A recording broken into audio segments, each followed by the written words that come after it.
आज बाकायदा supreme court के रजिस्ट्रार की तरफ से वो एलामिया आ गया कि चीफ़ जस्टिस कादी फ़ायद ईसा साहब 25 को रिटायर हो जाएंगे।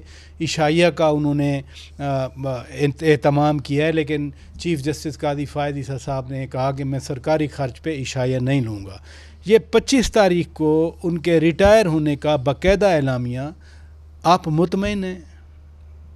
मेरे मुतमईन होने की ज़रूरत नहीं यहाँ पर। अच्छा। उनकी एक आइन में लिखा हुआ है, उनकी टर्म क्या है, उस दिन वो रिटायर हो जाएंगे। मामूल का मामला है, इसमें कोई गैर मामूली हैसियत नहीं है। इसको इसलिए गैर मामूली हैसियत दी गई कि बहुत स्पेकुलेशन थी कि कादी साहब सारा कुछ अपने लिए कर रहे हैं, जस्टिस कादी फ़ायद ईसा साहब हुकूमत के साथ मिले हुए हैं, इतनी स्पेकुलेशन थी, डिसइंफॉर्मेशन थी। मैं उस तनाजुर में पूछ रहा हूँ, अगर यही बात वो पहले कर देते जब इतनी क्या साराई हो रही थी तो इसकी बात की ज़रूरत ही ना आती। तो अब अभी तक ये पता नहीं है कि आइनी तरामीम क्या हैं।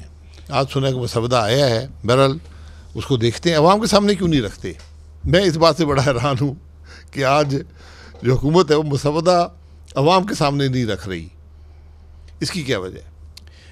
मौलाना फजलुर रहमान साहब की भी पहले यही तहफ़्फ़ुज़ात थे। वो कहते थे कि मसवदा हमें बताया जाए। आज भी कहा कि थैले में एक मसवदा आया था, लेकिन आज पार्लिमानी कमेटी के सामने आया मौलाना फजलुर रहमान, फिर बिलावल भुट्टो ज़रदारी साहब उनसे मिलने भी गए। तो ये जो डेवलपमेंट हुई कि JUI और पीपल्स पार्टी मिलकर मसवदा बनाएंगे, फिर उस मसवदे को PTI के साथ शेयर करेंगे, ये तो अच्छी डेवलपमेंट है। नहीं, इस तरह मसवदा जमातें नहीं बनाती हैं, मसवदा हुकूमत बनाती है, पार्लिमान में लाती है, पार्लिमान उसको देखता है, उसको अमेंड करता है कमेटी में।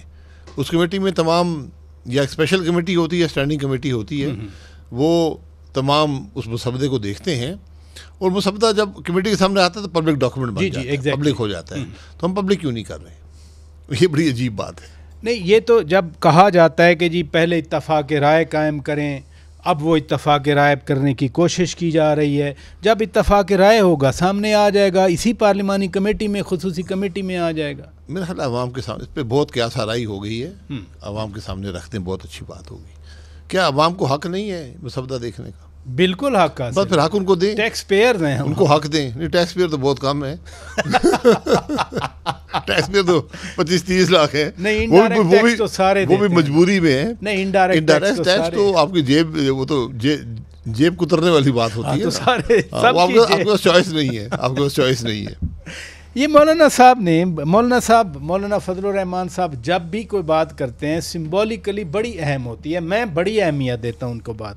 उन्होंने आज कहा, अब से थोड़ी देर पहले प्रेस कॉन्फ्रेंस में पूरी कौम के सामने, मीडिया को बुलाकर बिठाकर सामने, उन्होंने कहा कि 18वीं तरमीम पे 9 माह लगे थे, इस तरमीम के लिए 9 दिन तो दे दें। तो 9 दिन का कहना, यानी आज 11 से 20 तक, इट मीन्स के 9 दिन में सारा प्रोसेस हो जाएगा मुकम्मल। देखिए, 18वीं तरमीम नेगोशिएट हो रही थी। वो सिफर से एक काम शुरू हुआ था कि क्या तरामीम चाहिए। यहाँ तो हुकूमत ने बड़ी वजाहत से बता दिया है कि हम क्या करना चाहते हैं और उनको मसवदा बनाकर लाना चाहिए था। उस पर बाकी जमातें अपने कमेंट्स दे सकती, इनपुट देते, मशवरा करते। वरना अगर आपने आज पूरे आइन को खोलना है, उसके अंदर बहुत सी खराबियां हैं जो आप दूर कर सकते हैं। तो आज ये मौका है, कर लें। 9 दिन का 90 दिन ले लें, 900 दिन ले लें, आप जितना टाइम मर्जी ले लें। इसलिए कह रहा हूँ कि 25 से पहले आएगी ना, फिर 9 दिन वाली 25 का कोई फर्क नहीं पड़ता। 25 से पहले आए या ना आए, कोई फ़र्क नहीं, इससे कोई फ़र्क नहीं। अगर हम कॉन्स्टिट्यूशनल कोड बनाकर उसको पाकिस्तान का चीफ जस्टिस वहाँ किसी और को लगा देंगे तो फिर ख़त्म हो जाएगी।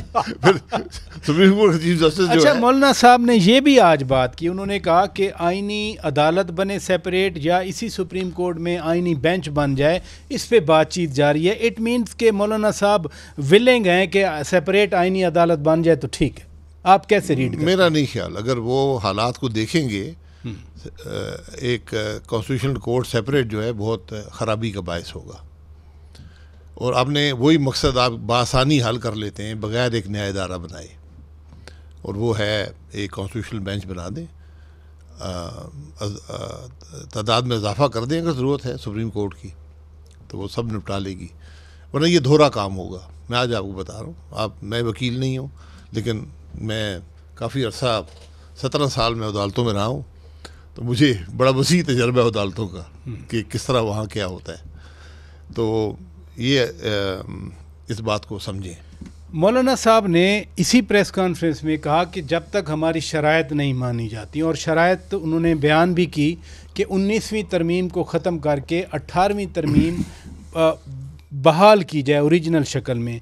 इस पे मेरा नहीं ख्याल कि ना पीपल्स पार्टी को एतराज़ होगा ना नून लीग को एतराज़ होगा। आखिर 18वीं तरमीम आप भी उसी वक्त मौजूद थे पार्लियामान में, तो 18वीं तरमीम का तो मसला नहीं है 19वीं ख़त्म कर दी जाए तो। जी 19वीं ख़त्म कर दें, वो तो अंडर प्रेशर बनाई गई थी।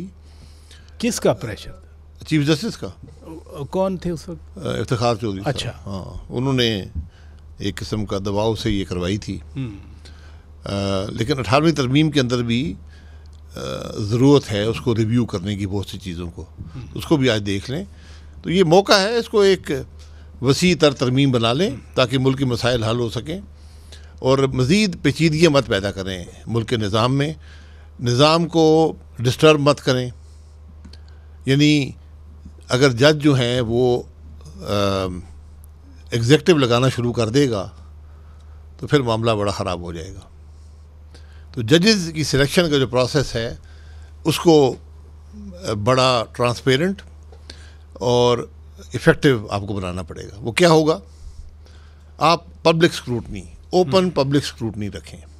जो आदमी जज बनने आए वहाँ पर शौकत पराचा साहब भी मौजूद हों, टीवी कैमरे भी लगे हों, अवाम भी सवाल जवाब भेज सकें। उसके बारे में एक आदमी आके कहे कि जनाब मैं इसको यूनिवर्सिटी में मेंबर इकट्ठे थे और ये नकल मारता था पर्चे पे, ये जज बनने के काबिल नहीं है।